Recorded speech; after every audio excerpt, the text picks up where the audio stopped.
been a while since we've talked about the great sport of Taekwondo here on Off The Podium. Nearly 2 years to be precise. We, of course, spoke to Carmen Martin a few years back, and today we are speaking once again to an Australian Taekwondo athlete competed at the Tokyo Olympics and has an esteemed career in the sport of Taekwondo and is pushing towards her second Olympic appearance in Paris next year. It's a pleasure to welcome to Off The Podium Stacey Hymer. Stacey, first of all, pleasure to have you on the show. It's been a bit of back and forth on our end, so I'm glad we can finally get this done today.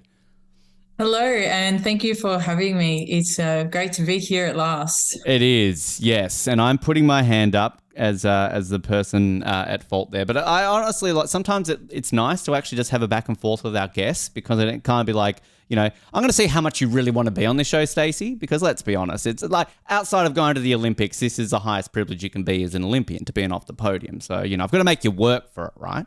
Yeah, you're just testing me all the way through. All right, all good on my end. It's the secret. It's a secret thing that we do here on Off The Podium. But obviously, we're so excited to be able to learn about your journey in the sport of Taekwondo, because it's a sport that I feel we need to talk more about on this show. Only obviously having Carmen on the show, it's a great sport. And as always, we like to start at the beginning. How do you get involved in Taekwondo, Stacey? Well, I started when I was 4 years old. So just like many athletes that you'll come across, everyone starts at such a young age. And that's where you really learn all those, you know, your skill set, and you're just finding your feet. And then you slowly start going through and you're competing at, you know, the Victorian State Championships, national championships, just doing all your local competitions to get that most experience.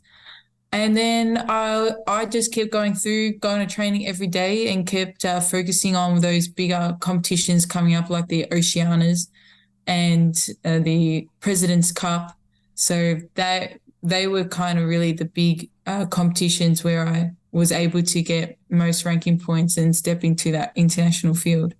What was it about it that sort of drew you to pursue that path? Because obviously as kids, we're dabbling in different sports. I believe you were a bit into softball, athletics, football. But I mean, what was it kind of over those sports that Taekwondo sort of took your heart to pursue this as a career?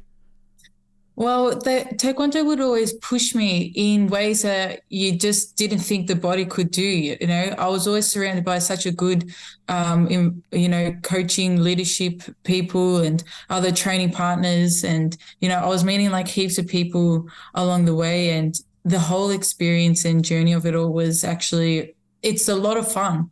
Like, I was just having fun the entire time. And then, you know, when you had to be serious, where coach was like, all right, time to be serious. We're like, all right, put that serious cap on and then off we go. But honestly, Taekwondo was always that sport where I just always went back on no matter what, because the training was just so good. It was really, really, it was fun, and it just pushed you. I guess you get to also hit and kick people, right? You don't really get to do that in softball, football, and athletics, at least, you know, legally, I guess. Yeah, unless there's a few cheeky elbows going through. Yeah. Taekwondo is good where you got that outlet to just kick someone in the face. I always find it sort of unique correlating it to big moments sort of from an athlete's country where they're from. I mean, I think Taekwondo in Australia are obviously a year older than the Sydney Olympics. So as a baby, you're not going to remember Sydney 2000. But of course, Lauren Burns famously winning a gold medal at the debut of Taekwondo back in Sydney, and Daniel Trenton winning a silver medal as well. So obviously a lot of Australians, I feel, were introduced to Taekwondo on that level back then. But did you feel sort of when you were growing through the ranks, was there kind of almost like a after effect from that? Were a lot of people still talking about at a young age Lawrence and Daniel's success from those Olympics, and were a lot of people coming into the sport off the back of that, just like you were at that age? Yeah, so a lot of people still to this day talk about Lauren Burns and still ask me like, oh, have you spoken to her? Like, what is she still involved in the sport and so forth? And, you know, there was a bit of you could say there was a lot more action in Taekwondo, especially with the next generation after that going through the Olympics, you know, so like Beijing Olympics, there was a really good team there. But then after that, in Australia Taekwondo, it kind of took a nosedive in a way. There wasn't really any proper structure there for junior athletes like myself to step up. And I too, at some point in time, did question my sport, you know, is this what I want to do? But, you know, I stuck with it. And luckily for myself, I had a good coach and he was, leading me into the right path. And, we could see the Olympics, which was Tokyo coming up. And he's like, look, if we stick at it, we've got a really good shot at going to these games. Like if we target these events and we do well, like he goes, you got to win it. You got to win it to go. And I was like, all right, done, let's do this. So, we just stuck through it. That was it. I found that fascinating. I remember Carmen talking a little bit about that sort of around things that had happened through the sport over the years. And we're not here to sort of dwell on that and sort of go over all those aspects of it. But I guess we're kind of in that unique cycle now, aren't we, where we're talking to a lot of athletes from these fringe sports that maybe don't get the attention that other Olympic sports get in the lead up to Brisbane, where we've kind of got a unique opportunity now, don't we? We've got a 9-year cycle where the eyes are going to be a lot more on some of these sports that they were back in Sydney. So I guess it's kind of a unique opportunity for yourself and the sport of Taekwondo to kind of change it over and push towards the next home Olympics. Yeah, 100%. Like that's why I'm trying to get out into the community quite a bit, just to create that Taekwondo awareness, that to other students and young aspiring athletes, that there are other sports out there that you can put your head down and focus in on and do really well at. They may not think it now, but when 2032 come around, they could be little weapons. So yeah, just creating that Taekwondo awareness and inspiration is good. Did you have Olympic aspirations growing up, or was that something, as you said, when your coach said Tokyo is a possibility, that's kind of when it dawned on you that I could be an Olympian? Well, I mean, sports has always kind of been my thing. So no matter what I knew in myself I was going to do a sport, and I knew I was good at it. So I did, put all my efforts into my training. But it wasn't it wasn't until I actually finished the Junior World Championships where I realized like how far behind Taekwondo is in Australia in terms of our skill set. I was like, all right, I'll go put my head down even further. If I want to make this, we've got to really work our asses off here. And that was kind of the turning point where I wanted to become a professional athlete. What is it around that skill set? Where does Australia lack? Is it our technique? Is it because we're not exposed to certain levels of competition, certain athletes? Is our style just so vastly different? And how do you overcome that? Do you get coaches from these other parts of the world where Taekwondo is stronger? Do you go to more competitions? I mean, sort of where can you improve on that to catch up with the other parts of the world? Yeah, so in Australia, we have a really good set of athletes, right? We've got the mindsets for it, or we've got the tenacity to go out there and push ourselves. But the thing that we are lacking is that exposure, because we don't have, because one, Australia is so far away from the rest of the world. We need to be able to go to other places, which is always on the other side of the world, to get that experience and that fighting experience. So it's that fighting awareness is what we're lacking. I mean, we've definitely got it in us to be strong and be fierce competitors and, match the top quality athletes like we've seen this year, which has been amazing results. But we still need to keep pushing and going overseas and getting different experiences against different athletes. And is that a case of Australia is invited to these competitions, you can go, or is it a case of you need to lobby the International Taekwondo Federation to be like, hey, let us go into more events because we need this exposure to improve on the world stage? Look, I'm pretty sure World Taekwondo is aware of the Oceania region being so divided or different to the rest of the world. And so it is in us, the Australia Taekwondo, to send us, and for Combat Australia to send us overseas to do open competitions, because they're open for everyone. But in order to get to, say, Grand Prix, which is top 32 ranked athletes per division, you have to work, and you have to be present in all these competitions to be able to get your ranking points to be invited, which is really hard to get to. So on that, give us a bit of a rundown and overview. What's a general season like for Stacey Hymer? So if you aren't going to the Grand Prix, you're competing in open events and things like that. Is that sort of for the lower ranked athletes, and then it's a matter of building those points up so that you can eventually kind of maybe like the tennis tour, that the lower events you play, the more points you get, you build up, and then you get invited to the bigger events. Is that a similar way of looking at it? Yeah, correct. That's literally that sums it up really well. And in terms of then, is it mainly happening in Europe? I mean, obviously I know places like Korea are obviously very big into Taekwondo. So like, is it a lot of time in Asia? I mean, sort of where are those hotbeds where most of the year you are traveling around to? Yeah, so Taekwondo is very popular in actually most parts of the world. So definitely Korea and Asia, and you've got Thailand, China, they've all got massive teams. And then Europe is also very strong in all parts of Europe as well. So, anywhere you go, you're going to be getting good, hard fights. So it's just a matter of actually like going there and experiencing it and gaining those ranking points. Which is always that unique aspect, I think, in a sport like Taekwondo where it's popular and you can go to these places, because I know your world championships, you've been to Manchester, Mexico, Azerbaijan. I mean, Azerbaijan's a country I can imagine as like a little 4-year-old, you're going like, oh, one day I'm going to go to Azerbaijan. But I mean, no one thinks that, I think, at 4 years old, unless you're from Azerbaijan, probably. Yeah. And what a great country it is, honestly. I would definitely go back, and I think everyone should experience a country so different to Australia.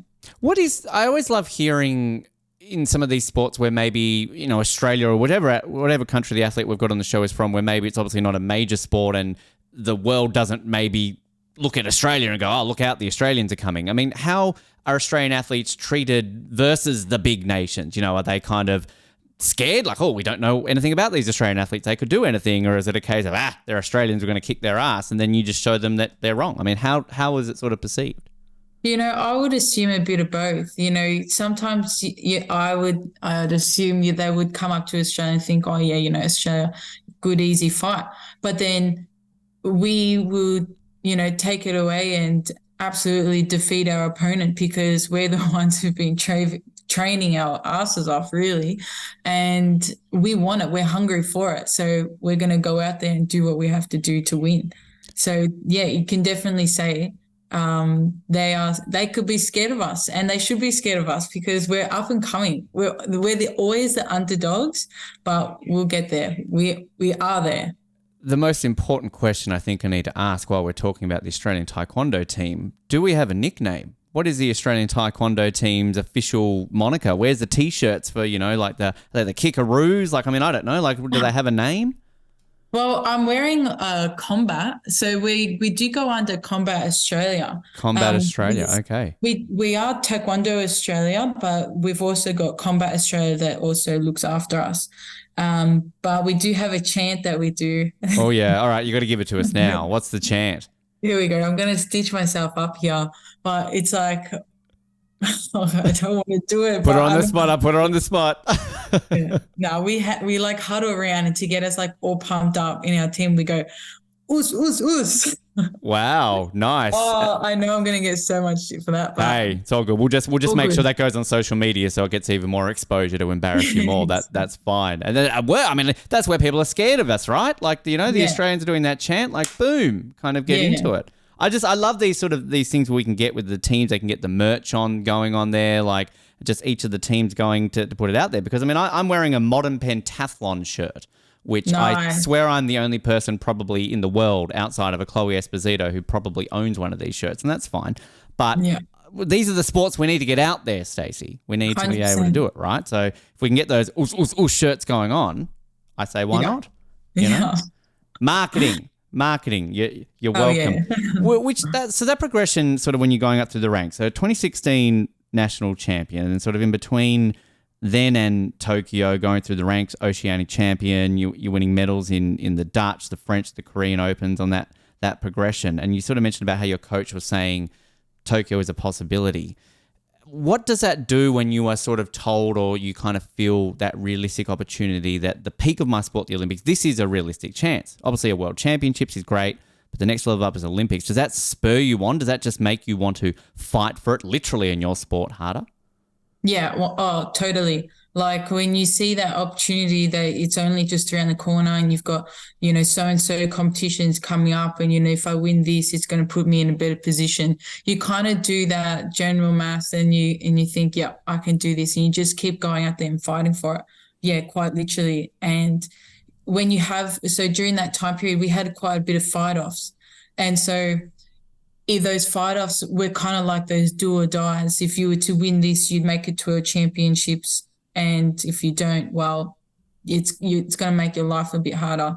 So quite literally, you are fighting for your life in those circumstances. And is it literally you are building up points that then give Australia a quota and therefore you are selected, or are you fighting for that quota yourself? So in terms of I get 100 points, just using that as a loose example, I'm qualifying, or are you qualifying Australia and then it's up to you to get chosen with that quota spot? Yeah, so you're qualifying Australia essentially, as well as yourself, because you need to be chosen. So you're trying to get those ranking points to better yourself compared to your opponents, say, in your division. And then from there, they will choose who's performing better, so forth. And then you qualify your division and then you qualify yourself.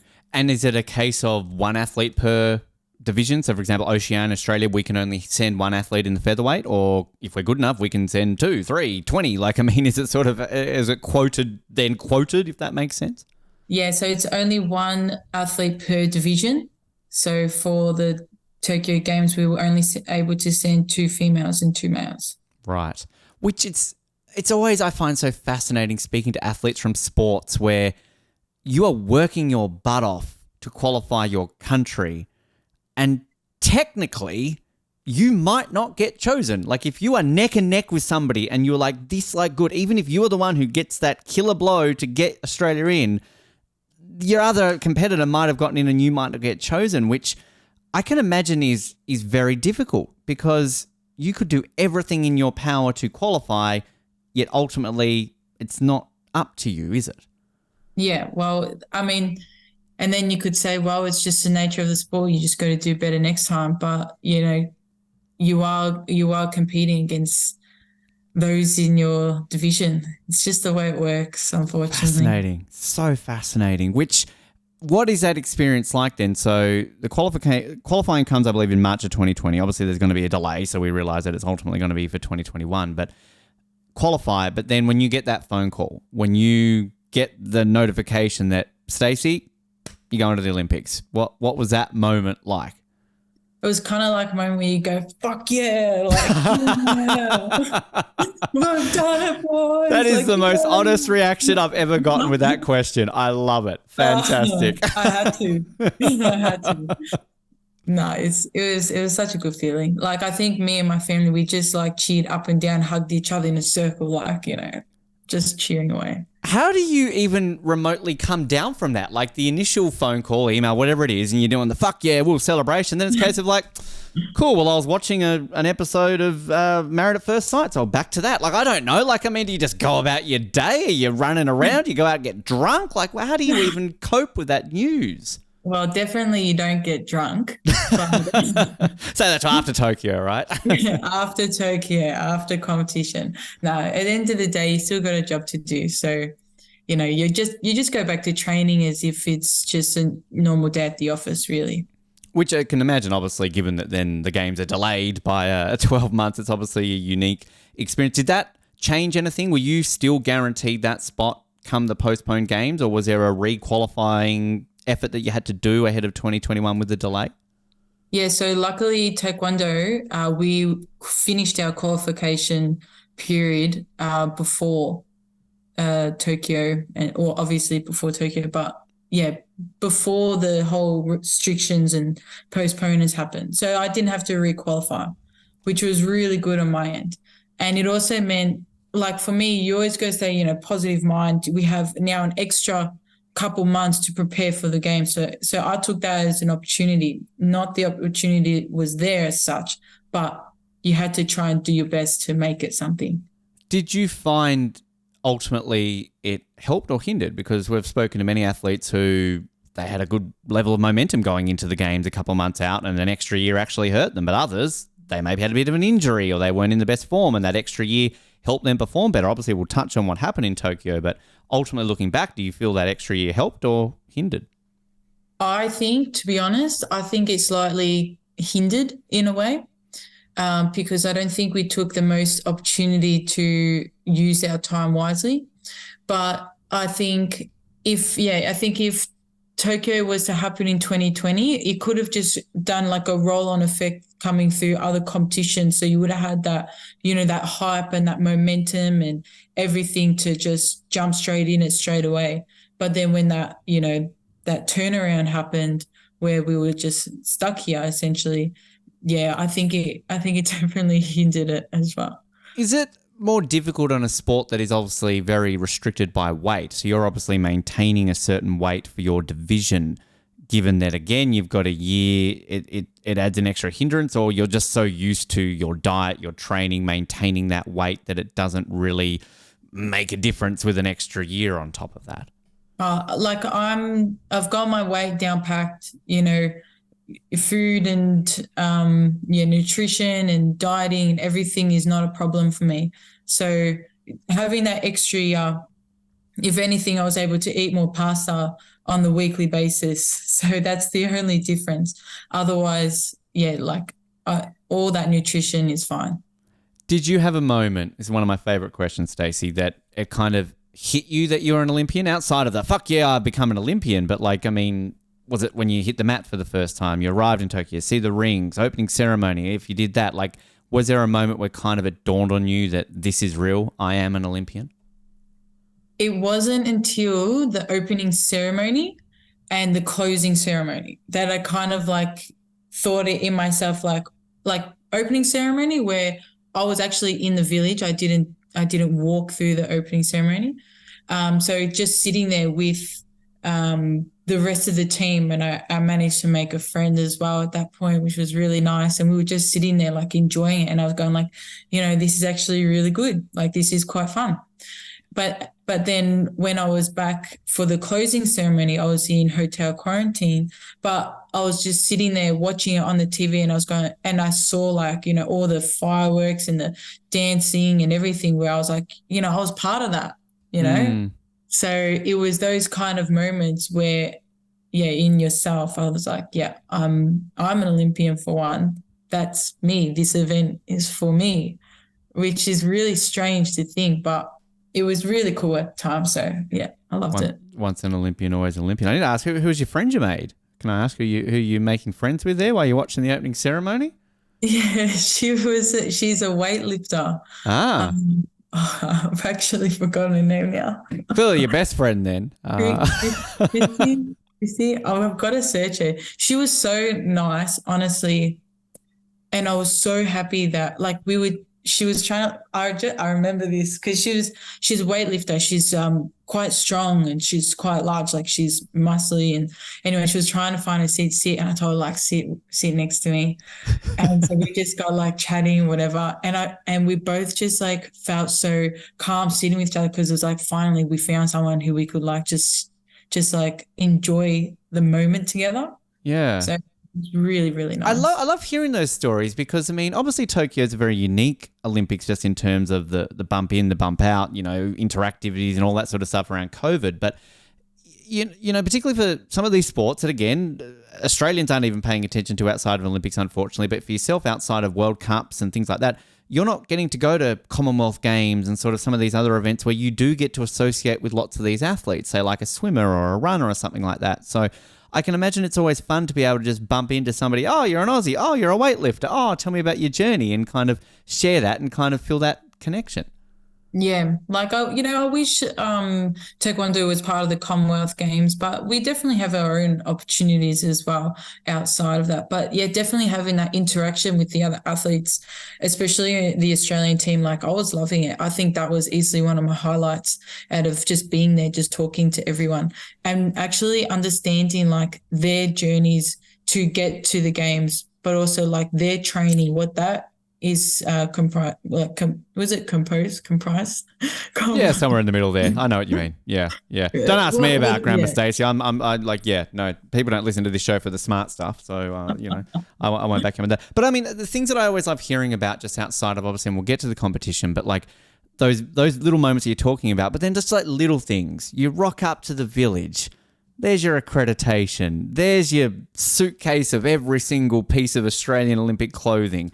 There's a food hall where you can have 1,000 different types of food, pin trading, all those kind of unique aspects of it. Do you get caught up in it all and kind of just, realize how unique and everything it is that you're experiencing there?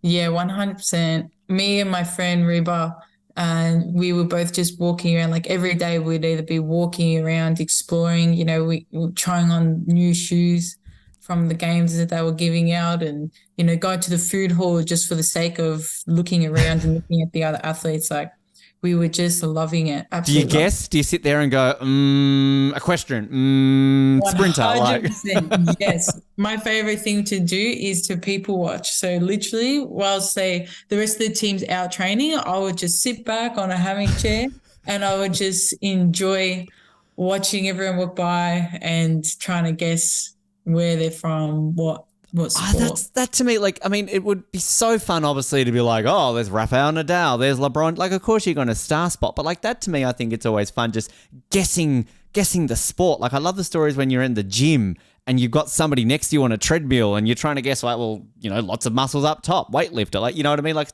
that would be so much fun.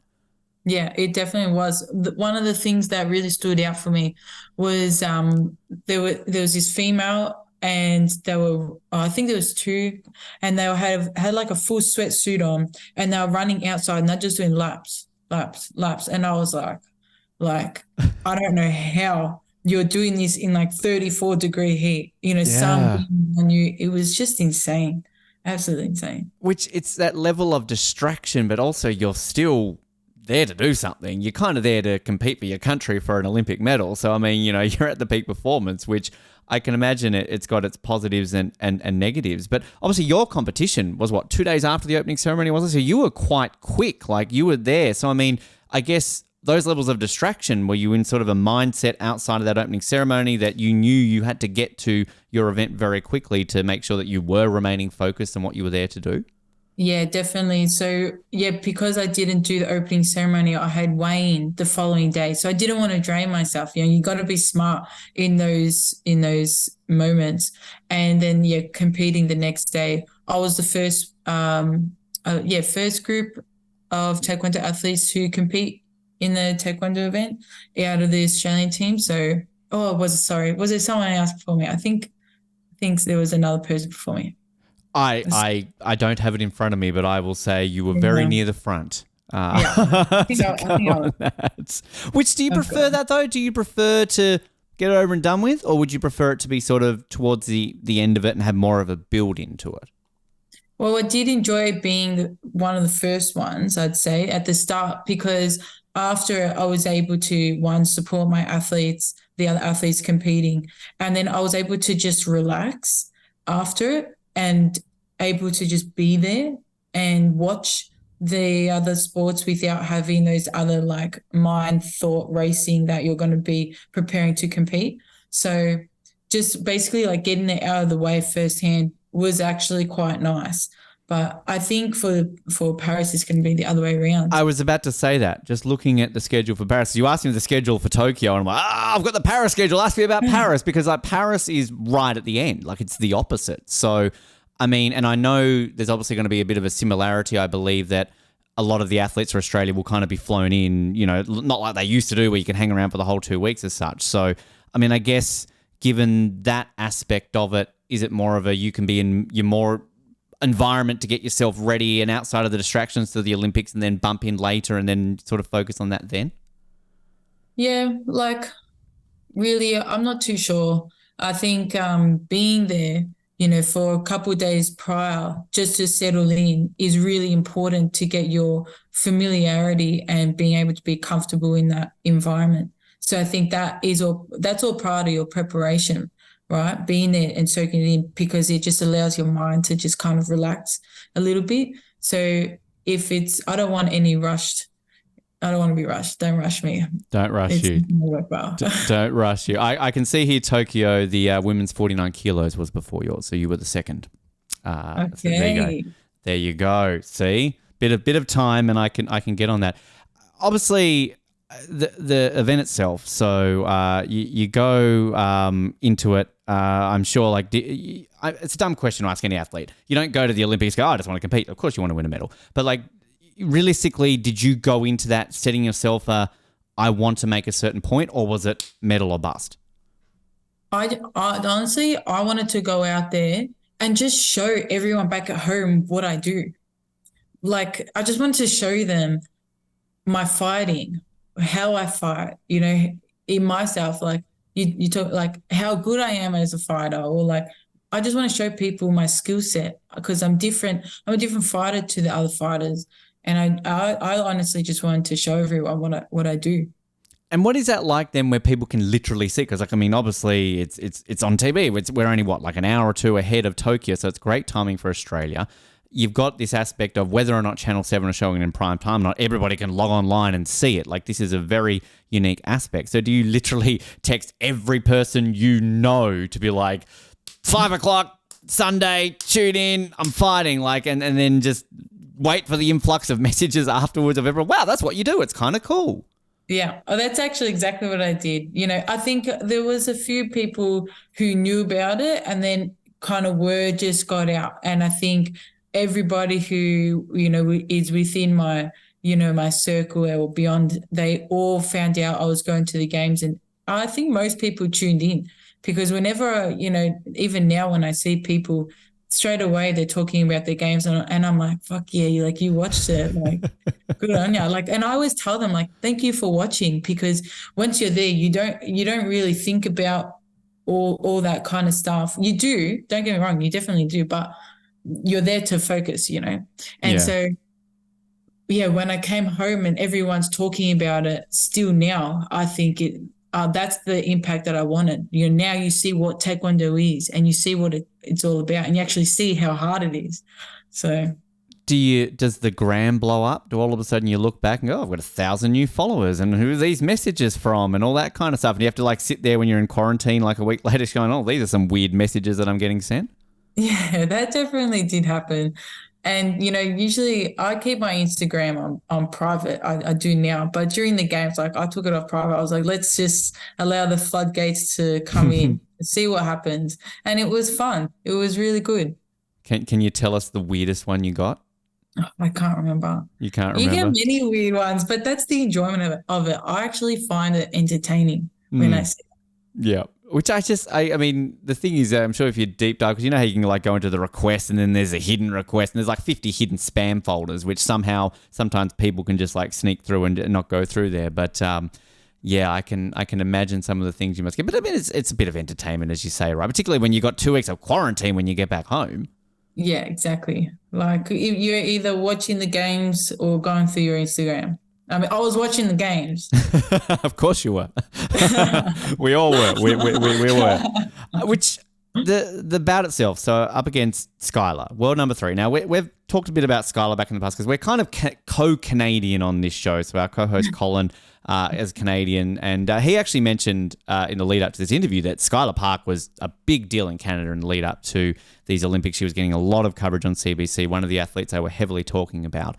And you took it up to her. You really, really took it up to her. I mean, can you sort of remember that mentality when all of a sudden you've got that 6-point lead and where you're thinking, wow, okay, this is on here. This is happening. Yeah, like I remember that moment pretty vividly. I knew what to do in that moment. I knew how to score, what to score, but just keep it really simple. I knew where to block. I knew my basic functions. But in the split moment where she started coming back at me, that was when I allowed her to do that, because in that moment, my mind kind of went. And it was in that moment, it happened so quickly, but it's kind of like a blackout. You just black out for a split second, and she was able to come through and score so many times. And then I was chasing up after that. So that was not good on my end, which is why I say I allowed her to do it. But obviously, no one's really gonna understand that. But yeah, that's how I see it anyway. How do you fix that? Like, is that working with a sports psychologist moving forward so in the future you can't allow people to do that in a bout? Yeah, like you can work with your sports psych, which is what I did. But also when I came back, I knew immediately what I needed in that spare moment, so it was easy for me to, talk to the people necessary so that in that moment it's not a repeat, or it doesn't happen to anybody else as such. Because it is a sport where things happen very, very quickly and that, things can change so rapidly. And I can imagine you can study Skylar as much as you can in the lead up to that and think you know everything, but then all of a sudden it just takes that one little moment, which, again, you train for all that time to get to an Olympics. Your event's 2 days into the games and a few minutes in, it's done. And it's such a cruel sport at the same time of just being an amazing experience. It's just so darn cruel. It definitely is. Like as soon as you finish fighting and say you've lost, automatically you think, I want to get back out there. I need to do this again. And you still have so much adrenaline and energy to go back out there. So it was tough, losing, but at the same time, it wasn't until quarantine where I went through those processes by myself where I knew exactly what was going on, what went wrong, what went right, all those things. Which is a question for you. We often talk during the Olympics on this show about sports with repecharges. Off the top of my head, is it like wrestling, judo, boxing? These sports that have repecharges, right? You lose, you still get another chance. Why doesn't Taekwondo have repecharges? Like, you're done and dusted. Boom, bye. See you later. Go enjoy your 2 weeks quarantine. That's not fair when other athletes get another chance. Come on, Stacey. Well, in Tokyo, they did have repechage because Lila, she ended up getting repechage because the person that she fought ended up getting to a finals. Right. Okay. There we go. So I think it's only the Olympics that has it. Don't quote me on that. I'm not sure if it's us, but I don't think so. I think it's only the Olympics. So it must only be a certain point then. So like what, if you get like the quarters or the semis, you get a repechage, whereas round of 16, you just like, nah, we don't have room for you. Yeah, no. If you lose first round, you're done. Bullshit. That's not fair. Come on. We're going to get the IOC and fix this. Where's that fair? Come on. Yeah, exactly. Everyone gets a second chance. Like if this was tennis, or tennis is not a bad example, Ben, a hockey, you lose your first game, you can come back, win the next 3, go on to win the gold, right? Like, come on. Yeah. Bullshit. I know. Absolute bullshit. How dare they? Jesus. My research team also is letting me down as well by claiming that Taekwondo doesn't have repechage. So clearly we're losing here too. But I mean, in that moment, so you say that it takes you a bit to kind of work out what happens. But the moment of defeat and kind of what do you go back into the locker room? Like, does the coach sit you down? Is it just kind of talk through things? Or do you just need to sort of take a moment for yourself to just kind of digest what happened and then take that time, as you said, to eventually let it kind of hit you to work out where things went wrong in that bout? Well, after I fought, I was pretty much by myself back at the Australian, little area, relaxing. But yeah, it was in that moment where I was like, you know what, fuck this, fuck everyone, fuck, absolutely everything. I was just sitting there. I didn't care what I looked like, what I was doing. I was just being me, all colors, everything. And I was like, I'm just going to sit back and do whatever I want because I've fought. I'm sad right now. So I don't really care what happens after this. But it wasn't until, when we finished, like the last Taekwondo person finished competing, and myself and Reba, we were hanging out with the other athletes, and she ended up going off, and then that's when I started hanging out with like the table tennis and other tennis players and creating those kind of memories that I look back on where, okay, I enjoyed myself, amongst all that sadness, I still managed to enjoy being there, celebrating with the other athletes who they just lost as well. They lost in their tournaments, their competitions. So it made me feel a bit better about mine. But I really like hearing that honesty with that, Stacey, because I think there are times in life where shit happens and you need to have those fuck this moments where you're just like, I don't care, I need this. Be it, I'm going to go out and eat a shit ton of McDonald's because I've got to keep my weight at this time for all this time. I'm going to go drink fucking 50 beers because like, fuck it, I never get to do this. For one, I'm not condoning this every day, but I'm just saying like there are moments where you need that. So I like that honesty where you can admit that, because that's not something I think that we sometimes hear athletes say, but we all need it as human beings psychologically sometimes. Yeah, look, I'm sure all the other athletes can agree. Once you've lost, you ain't the prettiest. Yeah. Like, everyone can become a little bit of a sore loser here and there. Like it just happens, and that's just a way of like sometimes that's the way of like coping with such a big loss as such. Like when you lose a small competition, yeah, no worries, it's fine. But when you put all that effort in, that's a loss in itself, and you got to go through those processes.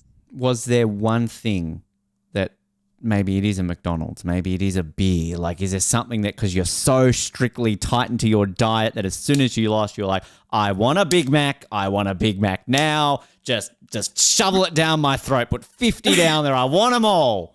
Yes, Macca's. Nugs. Give me like 50 nugs, right? Everything, pizza, pasta. Honestly, as soon as like my favorite thing is always coming back home from competition and just going out for dinner. Pizza, pasta, finish it off with some Macca's on the way home. Like whatever it is, good. Ice cream, I don't care. Because Macca's wasn't at Tokyo though, was it? I think it was that, I believe, the first Summer Olympics in a while that McDonald's wasn't in the village. Yeah, I was so looking forward to it as well. But luckily they did have these egg sandwiches. Right. Okay. There was something at least to make that up, because I think McDonald's is still a sponsor of the Olympics. So I don't know why they're not. I mean, maybe it's just getting too healthy. Like if I'm an Olympian and you get eliminated, you're shitty. That's the first thing I want to see. The golden arches. Load me up with the nugs. Yeah, 100%. Yeah, my coach. So my coach back at home, he went to another games previously, and he was just saying like the Macca's, it's endless. Like you have to go, and there's always a line. Apparently, I always hear there's always that's the biggest line, right? Is at McDonald's. Yeah, yeah. And so when we found out there was no Macca's, we were a little bit disappointed. Like, come on, like. I worked my ass off to get the Olympics for free Macca's. Come on. That's the only reason I'm here. Bugger the free Samsung phone. I want my McDonald's. Yeah, exactly. All that sort of stuff. And I can imagine, though, that the disappointment spurs you on. So now we're in that cycle where we're less than a year out from Paris. It's getting much closer now. Does that really just fuel that fire even more? Because, I mean, reading through a lot of your social media, we'll talk about the fundraising and everything, but you've set a target to medal in Paris next year. So this has obviously ignited that fire in you, Stacey, to not only go back to the Olympics, but come home, break this, will be 24 years next year, drought that Australia has without a medal in the sport of Taekwondo. Yeah, like it's definitely possible. Honestly, the hard work and effort is being put in every single day. So, and I'm really lucky and really happy with the, team environment that I'm in, because they're a real big driver as well into my enjoyment and my success. So for a medal to come at Paris, it's definitely looking bright. We got to stay positive, and we just got to keep training. What would that do for the sport? Because obviously we know medals bring attention, medals can bring sponsorship and all these kind of things. We touched on Sydney, and obviously it ultimately didn't bring what we wanted to in a sport like Taekwondo, but how important would any colour medal be for yourself or any of your teammates for the sport of Taekwondo in Australia? Absolutely massive. Like we had a bronze medal at the World Championships this year, and it was the first time in like over 10 years Australia has ever seen such a result. And already the hype around that was just massive. So let alone an Olympic medal, that's huge. And I just know the community would just be absolutely ecstatic, especially the Taekwondo community, because we're wanting to attract, more younger athletes to be involved, which is going to generate a better performance pathways, a better training facility, better everything, and, better uniforms, better whatever it is, So maybe potentially a bit more money as well into the athletes' pockets, because we want to create a professional environment. We want to be able to go to these international competitions without having the pressures of back home having to support ourselves there. So, yeah, Olympic medal is enormous. We were talking a bit off air about the training hub, the performance centre there in Melbourne. I mean, how important is it to have a sort of a collective space where athletes can come for that? And you mentioned to me, obviously, judo athletes are training there as well. Is there much sort of you can learn from them, vice versa, kind of, and, you know, can you correlate much between judo and taekwondo to kind of help you out where you're all at going towards an Olympics? Yeah, I actually love having the judo athletes there, and it's a lot of fun, to be honest. It creates that professional environment because they're training hard. You know, you're training hard. But also, like, was it last week? My coach was like, "All right, now judo practice," and we're like, "What?" And he you got to go in and you got to be rough because you got to be able to like work the what's called the clinch. So you got to use your throwing, isn't strength. it? Yeah, like the throwing, grabbing, everything. So he's like, okay, judo practice, and we're like, like okay. Do they have to do taekwondo practice? Because they don't kick much, do they? So No, no, lazy. Come on, come on, judo. We do want to, maybe one day we'll do like an exhibition event where we'll have taekwondo versus judo. Who knows? Hey, who would win? Come on, be honest. Oh.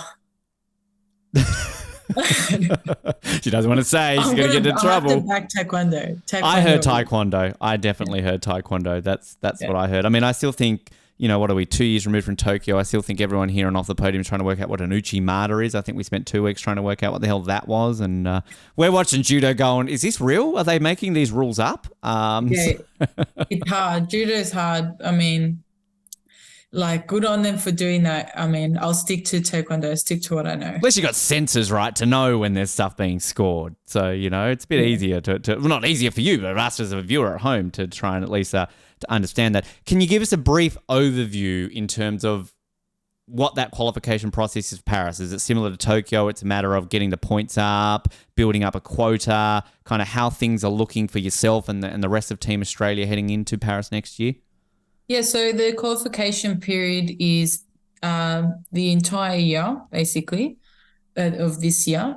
And all the competitions in Australia are all qualifying events, as well as your performance. So how well you do in certain events, such as the World Championships and Grand Prix. So, your performance is going to be like looked at compared to higher quality athletes and competing in Australia, qualifying events. And how are things yourself feeling right now? Kind of obviously at the time of recording this, we're about like 10 months out from Paris, so obviously still a bit to go, but how's the mindset, the body, everything tracking ahead of the games next year? Look, I'm feeling confident approaching next year, definitely. Like each competition coming through, even coming up, like I'm just doing better and better each time. Mind and body, everything is working really well. And I am, improving on the previous one. So, and working, with the sports psych and the physios and, strength and conditioning coaches, everyone. We've got a really good game plan coming into each competition and, just backing myself all the way. And I can imagine that camaraderie then, as you mentioned, obviously with Leon winning that bronze medal, I mean, kind of just boost the team, I can imagine as well now heading into the games. Yeah, like Leon winning that was a massive joy for the entire team. Like we had tears, we were all those emotions. So it's definitely possible knowing that, we've got a young gun in our back pocket and he's like, playing through and just dominating. So it does give us that hope as such that we are going to do well and honestly just keep backing yourself and keep training. The fear of the underdogs, as we were talking about earlier, right? Like look out, the Aussies are coming, We're coming strong. Coming strong. Get to some closing questions in just a moment, Stacey. I'm really looking forward to your answers. Just a couple of quick things to touch on that. I mentioned the fundraising a little bit. You've got a fundraising page up. Tell us a little bit about this and where can people go to help donate towards Paris next year? Yeah, so I've got my own Australian Sports Foundation page called Stacey Hymer Paris, or on the road or journey to Paris 2024. So basically trying to raise funds to support myself to go to all the competitions coming up as well. Like, because I started it early in the year, it was originally for the World Championships and the Rome GP but now I've extended to Paris, and just supporting myself financially to go to the next set of competitions, which is a Grand Prix coming up in China next week. We've got the Oceania Games, Nationals, and hopefully, fingers crossed, I make it to the GP final in Manchester this year. So they're all major expenses out of our pockets. So you can find that on the Australian Sports Foundation page, or I've got a link on my Facebook page, which I should probably put another post out there about it to remind people it's there. And also, I'm pretty sure it's on my Instagram as well, which is Sharma TKD, and my Facebook is obviously Stacey Hymer TKD. We'll link on this post as well for that. And you answered our final question, which would be tagged to your social pages. But great, I like to get things done early, so well done there. Also, before I get to the final questions, you're studying food tech. Now, is this just lots of cooking? Like, what is food tech? Give us it. And is this sort of the goal, like post Taekwondo career, chef Stacey, kind of restaurant Stacey? Like, what's the goal with this?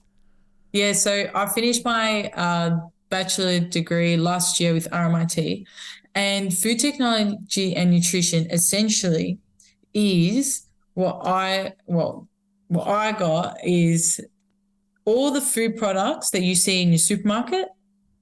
So creating the food, labeling the food, you could be in the lab testing all the little things about the food, sensory, texture, all these things about the food, and then just pushing it into creating that final product. Wow. But there's so many avenues to it. So food technology is a science base. So it's very interesting. So basically, when I look at the ingredients on my bacon, that I'm going, all right, so Stacey's marked off that there's this acid regulator 723, all those kind of things that none of us understand, let's be honest, unless you've studied food technology, clearly. Yeah. So all your ingredients list, everything, we look at everything. If you've got your package, you look at the back of it, even the reading, if there's like where it's from, Australia made, so forth. But essentially what I want to do is use my degree when I've finished my Taekwondo journey as such, and create food products for elite athletes. Ah, smart. Yeah. Okay. Yeah. I like that. See, I'm thinking restaurants and MasterChef, but we're going a different angle. I like that because it is very interesting when you think about those sort of things that we take for granted, don't we? Like, you just look at food and you eat it, and sometimes you read the ingredients, but there's obviously a lot that goes into it and regulations and all that kind of stuff. So that's very fast. Was that always something that just interested you, or kind of it just something as you went through your athletic career that you thought this could be something to explore a bit more? Well, Taekwondo is a weight-dependent sport, and nutrition and food is really important. And for me, I love my food, always love my food. And I wanted to study something that was going to increase my knowledge on food, what it's doing in my body, how is it going to benefit me, and essentially just trying to source out what foods are going to help me performance related. And so I looked at that nutrition side, and I was like, oh, maybe I could become like a sports dietitian. But then as the product development side started coming about from the food technology side, I was like, this is really interesting. And one thing that I've noticed is when we travel, we don't necessarily understand the labeling in other parts of the country. Yeah. So I was like, okay, maybe this is something we could do where we could create food that we can travel with that's going to be nutritionally beneficial for your performance, as well as safe to intake, and you're going to meet all your dietary needs for your weight category or for whatever sporting need it is. Fascinating. What a great journey that sounds like. What's the one food that's a Taekwondo athlete's best friend? Like, what's the one food that any Taekwondo athlete wants that will help their performance? Eggs. Simple.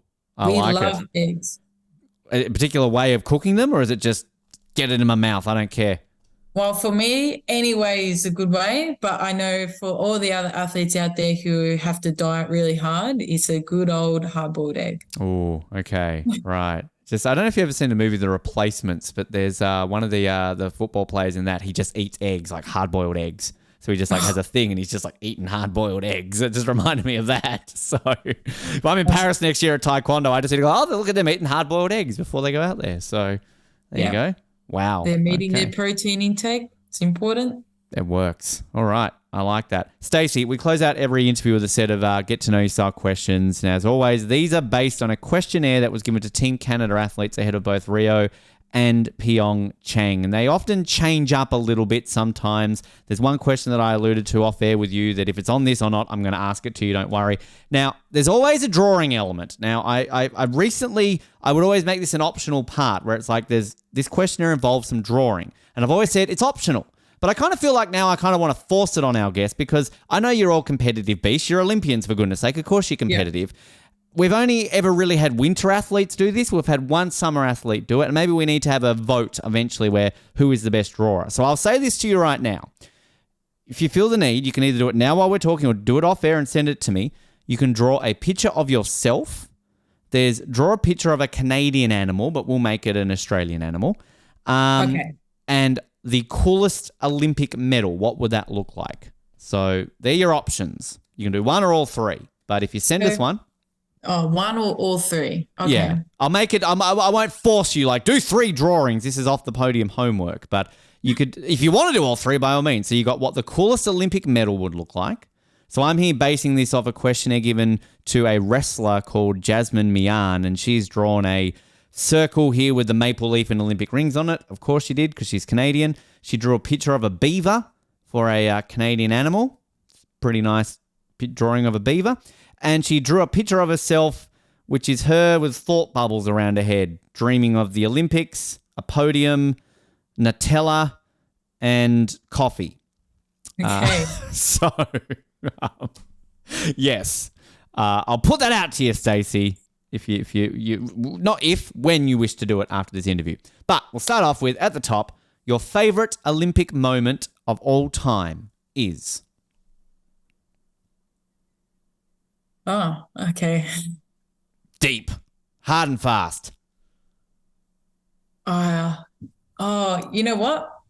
Watching the Matildas score a goal against Sweden when I was in Poland. Yes. I'm just thinking back to the fact if only we could have done that recently at the World Cup for bronze there. Yeah. But no, it's that is a good moment, and we're all still, I think, Matilda's friends. I saw on your Instagram that you were there for the France game just before the. Did you go to any other World Cup games at all when the World Cup was on? Unfortunately not, but I'm a huge fan, so get on board. But, and that's, I guess, one of those things next year where a little bit more open in terms of the fact that it won't, hopefully, touch wood, be quarantined. So if you get there a little bit earlier, maybe go watch a Matildas game when you're over there in Paris. Hopefully. Honestly, I want to go see as much sports as I can. Definitely soccer. So yeah, absolutely. If you could choose any Olympic host city, where would it be? Host city. Well, they're doing France already. Mm-hmm. Maybe Italy? Italy, yeah. They've got the winters next, but a summer. It's been a long time since the summer. I think the 60s, Rome, 64, I believe. So we haven't gone there for a summer Olympics in quite some time. So yeah. Unless you want to transition into Winter Olympics by 2026. How's your skiing? Not good. Can't ski. Right. Okay. We'll get into curling or something maybe. In your spare time, what do you most like to do? Aside from watching Netflix, play with my dog. Oh, what sort of dog? Tell us about your dog. A little British bulldog. His name's Bronson. Bronson. He's so cute. Nice. How old's Bronson? He's not even a year old yet. Oh. Maybe 2 months. He's about, maybe 10 months, but nearly a year, basically. How are you going to go in Paris next year without Bronson? Are you going to take him with you? Oh, I wish. No, Bronson has to stay home. Sneak him with you. Don't tell the AOC. Yeah. They don't listen to this, Stacey. It's fine. They won't know. The weirdest instruction your coach has ever given you? Oh God.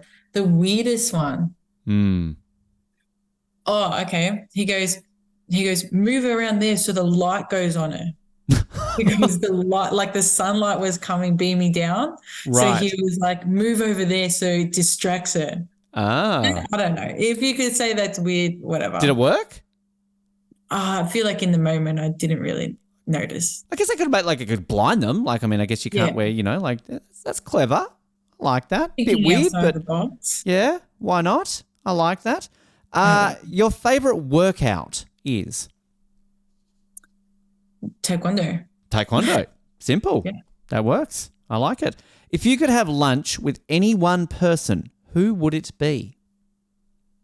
In the entire world? Entire world. And we'll go dead or alive. Anybody in history as well. Well, I have to stick to my guns and I have to say Rihanna. Ah, nice. You make Colin very happy. He's a big Rihanna fan. Okay. What would you talk like? What would you say? Like you rock up, let's say McDonald's, of course, we're going there. You're sitting down, in Pots Rihanna sits down. Like, hey Rihanna, how are you at Taekwondo? Want to give me a go? Like, I mean, I don't know. Well, you just ask how you going, how's life, you know. How's the baby? What's Probably she would have given birth by now, wouldn't she? She was pregnant back in Super Bowl, so it's been more than 9 months. So I think so. there you go. Oh, I like it. If you could have any superpower, what would it be? Teleportation. Yes. Or Straight flying. to Rihanna's house. You wouldn't even need, with permission, of course. Rihanna, can I come over? Boom, here I am. Lunch. It's ready. Skip the plane. Yeah, exactly.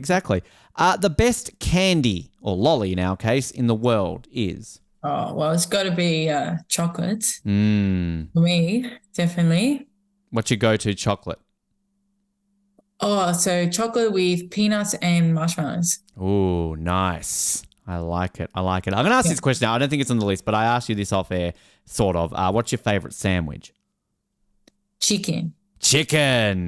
There we go. Sandwich. Good. Now, is this like just straight chicken, or like is this like with the salad, like toasted? Like, how are we going with our chicken sandwich? All right. So you've got your bread, you've got your chicken, any way you like it, whatever it is, as long as it's chicken, avo, cheese, sun-dried tomatoes, and olives. Oh, nice. And now I've got to ask. Put it down in sandwich press. Oh, Bang. good. What bread are we having? I like a wrap, to be honest. Okay. All right. Yeah, just a bit of the flatbread. Okay. Yeah. Good on it. Sometimes you could put a bit of a dip on the side with the dip on one side, avo on the other. What are you thinking? Like a bit of tzatziki or hummus, or what are we going for the dip? Yeah, tzatziki, hummus, anything you got. I'm going dinner ideas here, Stacey. So I'm just like, it's getting to that time, right? So like, all right, write this down. Get the idea. As a kid, your favorite sports team was? Essendon. Oh, okay. This interview's been fun. Thanks for joining us, Stacey. As a Carlton fan, that's kind of offensive, but how do we bat now? This is going to date when we recorded this interview by the time we release it, but we've just seen a certain side join us on 16 premierships. We don't give a shit, right? Because it took them longer than it took us.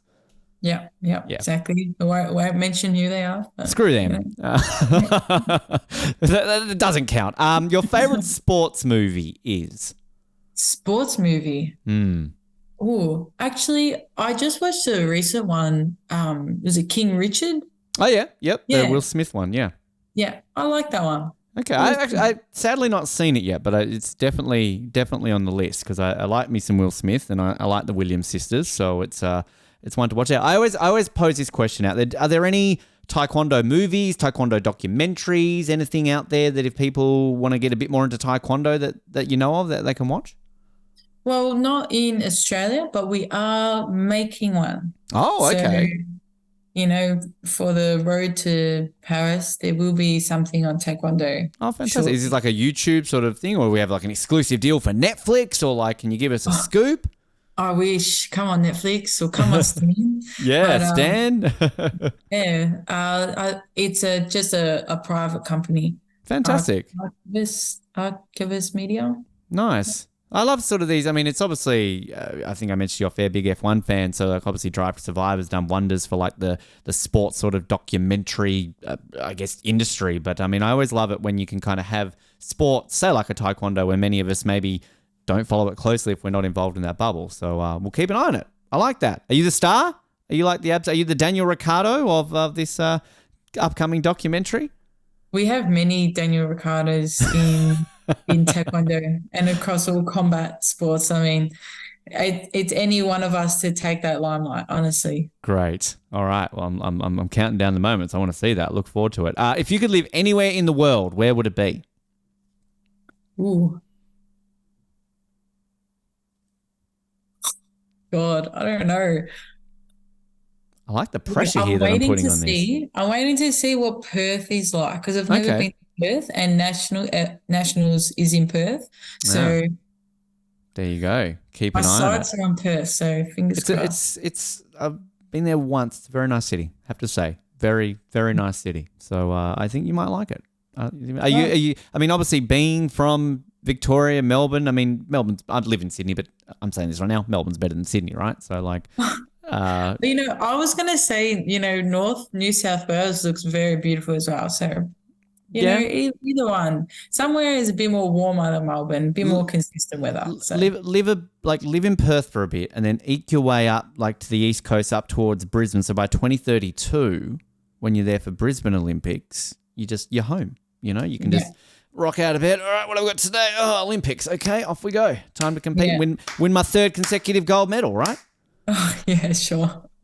Just putting it out there, putting the good vibes out there for you, Stacey. Last question. Oh, well, there's two here, but we'll get to the other question because it might be one you might not be able to answer. But this one, I love this question because you can answer this however you want. It is open to interpretation. When you were little, what was one thing you always thought?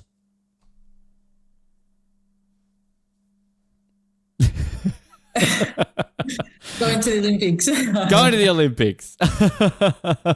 I like that. We've had such a myriad of answers to that one. One of my favorites still, I always bring this up every single time, was one thing I always thought I was always hungry. So, when you were little. I like this one answer here from Jasmine. So Jasmine's answer to this one is, everyone had an identical twin living somewhere in the world. Anytime I was out in public places like the mall, I was keeping my eyes open for my long-lost twin.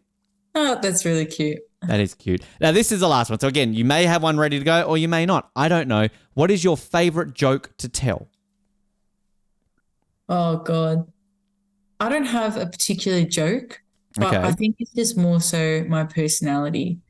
I think I just love shit stirring everyone and having a laugh with everyone. That counts. I like it.